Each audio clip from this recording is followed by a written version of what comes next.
Big time fight coming up this weekend at lightweight. We have the debut of Los Cabos' own Rayadito Genaro Valdez, and I can't wait for it. This is a guy that spent time with UWC. He's had a fight with Combate, but a lot of time with Lux down in Mexico, and an all-action fighter if I've ever seen one. I absolutely love the style of Valdez, and he's got an interesting stylistic matchup coming in here, taking on Matt the Steamrolla Frevola, looking to turn the tides, looking to avoid what I would assume to get cut. I mean, he's a guy right now on a 2-fight losing skid, his first 2-fight skid of his career. And it's not to say it's against bad competition. And he's had some bad breaks going into those fights because in both of them, they were both short notice opponents. And he's had so many fights fall out in the last couple of years. He's supposed to take on Otman Zaitsar. And then we have Potato Gate. So he ends up with Arman Zarukian. And it's a close fight, but he does lose a decision in that one. And then his last time out, I mean, he gets Terrence McKinney on incredibly short notice, knocked out in 7 seconds. So, Frevola looking to right the ship, coming out of Longo and Weidman MMA over there in Long Island. But really, when it comes down to this one, and I have so many different things to say about both of these fighters, they really have contrasting styles. And that might not jive if you do watch Valdez, because he will grapple. But man, this guy throws absolute hammers when it's standing. And he goes for the knockout with every single punch he throws, which is a fan you kind of respect, you know? He's not going in there trying to win by decision. It's that Mark Hunt mindset. I'd rather I'd rather win by knockout than win by decision, just because, hey, it's way more fun for everyone that way. But with Valdez, we kind of talked about this in the Kay Hansen prediction, how it'd be nicer if Hansen was a little bit more dedicated to her strikes because she'd almost find herself crashing into her own takedown attempts. That's what Valdez does. He is such an aggressive striker that he almost becomes a wrestler due to his own pressure, because it gets to a certain point where it's like, okay, you're at the cage. He kind of crowds his own punches. I know that's a bit of a boxing term, but he's not great at giving himself a lot of range so he can react to what his opponent's giving him, either defensively or offensively, and then giving his own looks. He will just, like I said, crash his own space, get too close sometimes. But the great thing about Valdez is I'm never worried about him standing in a mirror, just giving away minutes or having a stagnant portion in his fight. When he does fight Frevola, he's going to have that Terrence McKinney mindset of, hey, I'm meeting you in the center of the octagon, and you better be ready when we do. But this is the thing about Matt Frevola. He's kind of like a role player in the NBA that you just know what you're going to get out of. Like, he might not be good every game, he might not be bad every game, but at least I know what his skills are. He's kind of like Carmelo Anthony at this stage of his career. He's going to give me the high shoulder post jump shot. He's going to give me spot up threes in the corner, but that's about it. And with Frevola, like, we can pretty much tell you everything he does tit for tat. Like, he's a good offensive wrestler. He struggles when he faces guys who are sort of that extreme level of wrestling or scrambling. And he doesn't have great striking defense. He holds his hands very upright, but there's not a lot of reaction to his defense. It's very much like, hey, my hands are here, and if you hit my hands, that's great. If you hit my head, I guess I'm going to have to deal with that. But his overall wrestling game is very, very difficult to deal with. And we did see that in the Arman Zarukian fight. It's weird that Arman's been involved in 2 of these fights where he was the original, oh, I had a loss to a top-ranked guy, but I still look pretty good, all things considered. He sort of did that same thing for Frevola that Islam Makhachev did for him. Like, yes, Frevola lost that fight. He probably didn't win a single round in it. But he didn't get completely steamrolled by a guy who is believed to be in that sort of 15 to 18 range right now, in the toughest division in the UFC. So I think Frevola, yes, he is on that 2-fight losing streak, and he went from not winning a round in one fight to getting knocked out in the first minute of another fight.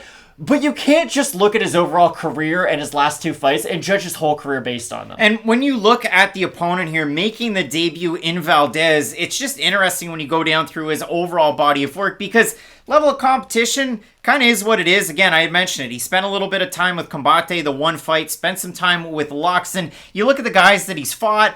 Yeah, I mean, not the best, but not the worst. I mean, his 5-on-in, he beats Hilario Portales, he beats Alain Bautista, he beats Miguel Arizmendi, whose name's going to come up in another one of these videos, a former common opponent. He fights Edgar Diaz Guzman, and his last time out, he fights Patrick White over on Contender Series. Go back and watch that Patrick White fight. Because they go balls to the wall the whole first round, and Valdez has 0 striking defense, and after he expends his gas tank in the first 4 minutes, in the last minute, I don't know how White wasn't able to finish that fight. And the scariest part about that is, if you really, really like Valdez, he was almost a 5-1 favorite in that fight, and he nearly got finished at the end of the first round, nearly got finished at the start of the second round, and then all of a sudden just lands a nice left hand and knocks White down and finishes him. But I think that kind of speaks to what this fight is going to look like. Either Valdez's strength and overall pressure is really going to overwhelm Frevola early, and he'll probably just have his way with him from that point on, or Frevola can withstand that initial storm and turn this into one of those grit, grimy wrestling style fights. Because here's the thing about Frevola. Yes, we can pretty much tell you everything he's going to do. He's a basic striker. He's a good wrestler. But he does have that weird X factor of, I have great cardio, even though I am at the bottom part of this division. And if Valdez does find himself really going hard for takedowns, really expending a lot of energy on his striking, because that's the thing for Valdez. Let's say he does crash the distance too much on Frevola. Frevola's immediately going to clinch him and turn it into a wrestling exchange. And that's going to be very interesting to see how that affects Valdez's cardio. There's two mistakes that both of these guys make. You hit it right on the head. I mean, for Matt Frevola, he's been knocked out by Polo Reyes. That was his UFC debut, Mexico's Polo Reyes, and then he also got knocked out in his last time out against Terrence McKinney. For Valdez, the big mistake, he throws a really nice leg kick, but they're naked. He brings his hands down, throws a leg kick, and it's cool. It's like if you're sitting there playing UFC 4 and you just walk ahead, don't hold your hands up, and just hit circle if you're on PlayStation. You're going to throw that kick.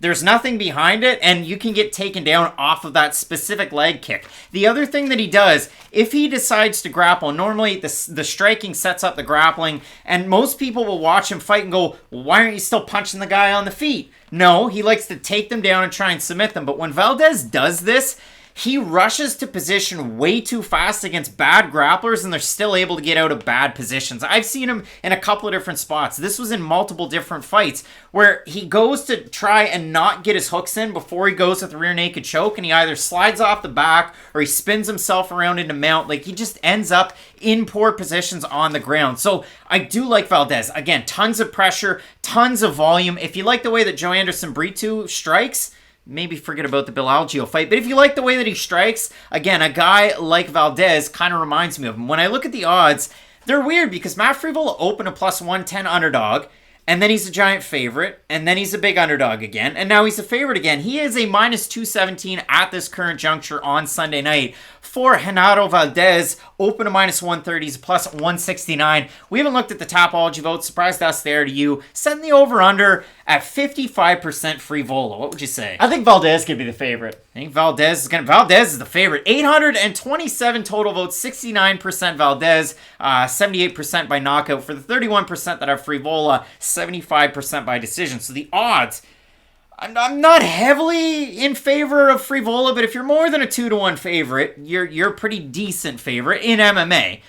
But the fans overwhelmingly with Valdez, is that an overcorrection based on Frevola's last fight in the knockout? I really think it is. I think people are selling their stock a little bit low on Matt Frevola right now. And I'm not here to tell you he's ever going to get into the top 15 or fight for a world title or be a main event or any of that stuff. But just stylistically, when you look at this fight, you have a power puncher who crowds his own distance way too much. And every time that happens, Frevola's going to just see that as a green light to start wrestling every single time. And yeah, I worry about Frevola for striking even 1 minute out of a 15-minute fight. But if Valdez is going to almost force this to become a wrestling match, I'm going to favor Frevola. So even though the storyline of this fight feels like, Frevola, he's lost 2 in a row. We've got this new exciting guy coming in. Maybe this will be the end of the line for Frevola. I actually think that it's quite favorable of a stylistic matchup for him. And this is one of the early fights on this card where we have somebody out of Entram Gym. You have Silvana Gomez Juarez, you have Brandon Moreno, you have Michael Morales as well. But for Valdez, looking to kick things off on the right foot, I've got Frevola with that wrestling advantage. Would I be surprised if Valdez knocked him out in the first round? No. So if you want to go that way, 100%. Like I have no say in the matter there. I have Frevola, but this is the most coin toss fight that's on this card, and when you have somebody that's a 2-1 favorite, maybe you really do want to go with our fighter out of Tijuana, Mexico in Valdez. Both of us still going with the steamroller Matt Frevola to get back on the right track and could be saving his UFC career with a fight right here. You let us know down below in the comment sections who you have in this great fight at lightweight. We've got 2 title fights up at the top. Francis Ngannou taking on Cyril Gane, and Brandon Moreno, Davison Figueiredo, number 3. You're not going to want to miss it. So keep it locked in with Fight Night Picks. We always say, let's get into it.